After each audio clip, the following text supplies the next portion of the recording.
Yo, it's good, your boy Chris about another video. Y'all filming today. We got the shocking story of a savage prison drug lord. Let's go. What my cousin like this, bro? Let's hop right into it, ladies and gents. Yeah. Hey. Yeah. Yeah. Hey. Oh. Yeah. Let's go. The Georgia Department of Corrections has been well known for its corruption and violent record. I already know. 74% of Georgia inmates are labeled violent offenders. Between the years 2022 and 2023, there were a total of 68 homicides and over 80 suicides in Georgia prisons. Hey, oh yeah, it's so weird. What's going on? It's so weird. He wanna die. He wanna die. Fence. But what he got going on? He really wanna die. I know that had to hurt too. Look at that. Ain't nothing. He wanna die. In 2019, a total of 428 correctional officers were arrested for crimes, including sexual relations with inmates. Hey, y'all remember earlier? I think earlier, but I think like August or September type. And y'all remember that correctional officer that was going viral for like smashing them dudes in the room and shit? Crazy, ain't it? It's crazy how 400 others like that got fired too. They could have made some OnlyFans content. Could have got paid from that. Stupid ass. And smuggling drugs.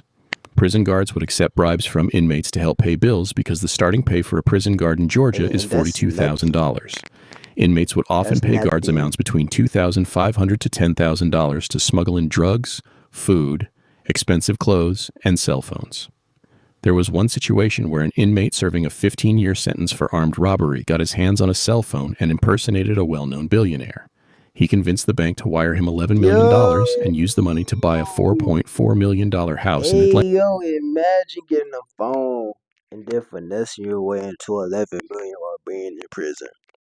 And then manage at that to buy a house. Ooh. Oh, that's crazy, bro. That's wild, bro. Atlanta. When he was caught with his cell phone, he had a total of $31 million in his bank account. In 2021, he completed his 15-year sentence, but was immediately placed into federal custody and later sentenced to 11 years in federal prison.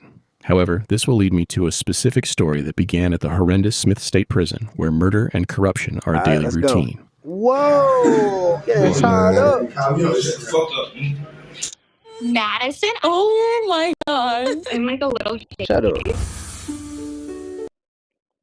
Stupid ass. Out to fit, man.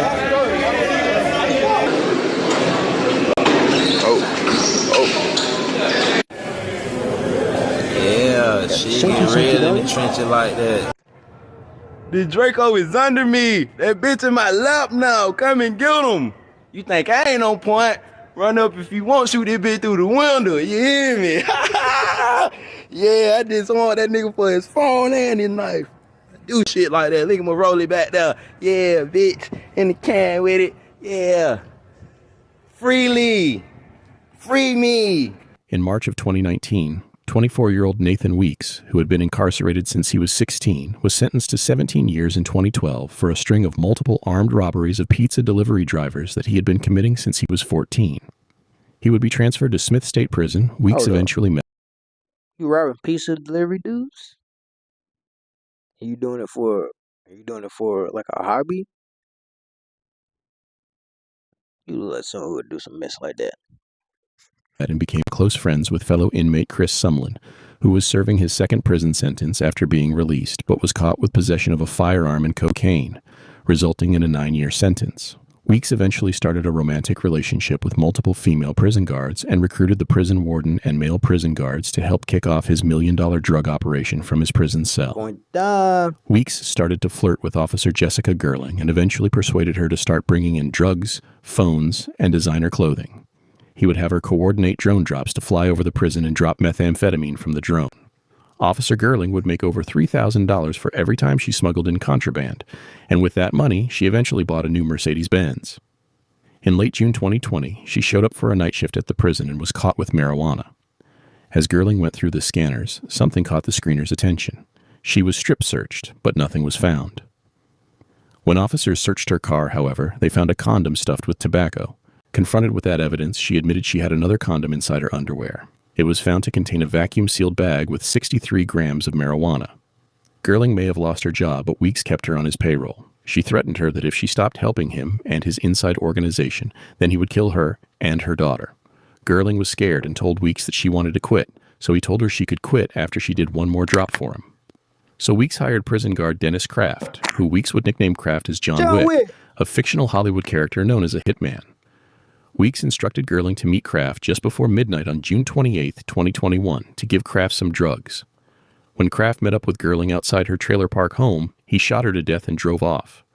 Later that year, Chris Sumlin would be released from prison and was to serve 12 years on probation. Weeks would instruct and pay Sumlin $3,500 to take care of Jerry Lee Davis, who was a food delivery truck driver that delivered to the prison and would smuggle drugs in, but he quit smuggling drugs, which made Weeks furious. So Chris Sumlin broke into Davis's house while he was sleeping in bed next to his daughter and shot him to death. Over time, Weeks would pay the prison warden $30,000 to falsify documents and help coordinate the smuggling of jewelry and forbidden packages that were not allowed to be sent to the prison that contained drugs. Weeks then recruited 2 new prison guards, Officer Murphy and Officer Jones, who both lived with each other at the time. Jones would be Weeks' new girlfriend, taking the place of the deceased Officer Gerling. Another female guard would be fired for trying to sneak in $29,000 cash into the prison for Weeks. But there was a prison guard called Officer Rubin who refused to be bought and took her job seriously, wanting no contraband in the prison. So she was tough on prisoners caught with illegal items and would punish them. When Officer Rubin conducted multiple cell searches, she would disrupt Weeks' operation. So Weeks wanted the officer gone, and both female officers Murphy and Jones would help acquire the guard's home address. So Weeks paid Murphy, Jones, and Sumlin $5,000 to kill the guard. Officer Murphy borrowed a car from her uncle, picked up Officer Jones, and then picked up Chris Sumlin. They drove to the address they had obtained, and Sumlin got out of the truck wearing a mask and shot an 88-year-old man in his driveway. They quickly drove away. Unfortunately, the man Sumlin killed was Bobby Kicklighter, who happened to be the next-door neighbor of the intended target. The 3 suspects had killed the wrong man. As they sped off, Sumlin dropped his ski mask in the road, and detectives were able to collect DNA from the mask, connecting it to Chris Sumlin. Sumlin was arrested, and when detectives searched through his phone, they found text messages between the female guards communicating and planning out the murder. Both guards were arrested, and the Georgia Bureau of Investigation launched an investigation into the Dude, this man got tattoos as his hair. Bro, I tell you, bro.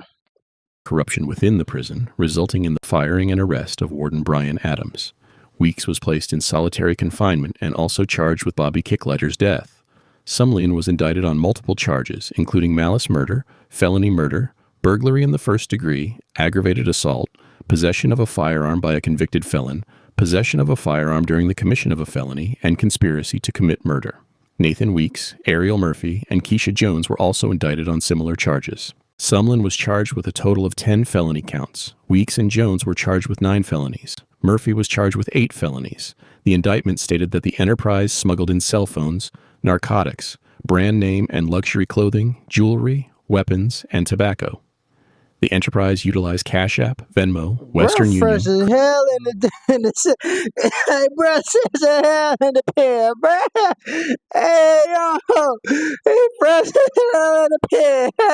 Hey, yo. Hey, bro, this the fit right here. You just pop out then on some smooth little, cool little man. That because you don't feel like doing too much. Hey, Cryptocurrency and U.S. currency to purchase contraband, bribe guards, and finance murder and other crimes of violence to protect other inmates for profit. While Weeks was supposed to be confined in solitary awaiting this trial, a lieutenant was caught moving $30,000 on Cash App for inmate Weeks and was fired. Weeks was paying the lieutenant $2,000 a week to move his money around on Cash App.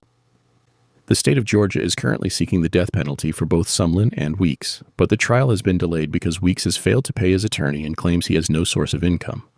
Both female prison guards remain in the county jail on a $750,000 bond and a $1.5 million property bond. how much did you say? To pay his attorney and claims he has no source of income. Both female prison guards remain in the county jail on a $750,000 bond. 750. $1,000 bond and a $1.5 million property bond. It been every day for me right here, man. Breakdown. Bro, they be getting. Yeah. It what I've been having going on every day lately, man. Took me a cell and tried it out. Nah, real Allison Court Pittsburgh nigga, man. Real Atlanta bitch. Free the guys. Yo. I'm gonna still be going down, going crazy. Yeah, for me. Edge car buying like buying. Your boy CristoReacts out. And I need me to do. If I ain't get paid, I ain't doing the show. Shit, I'm finna.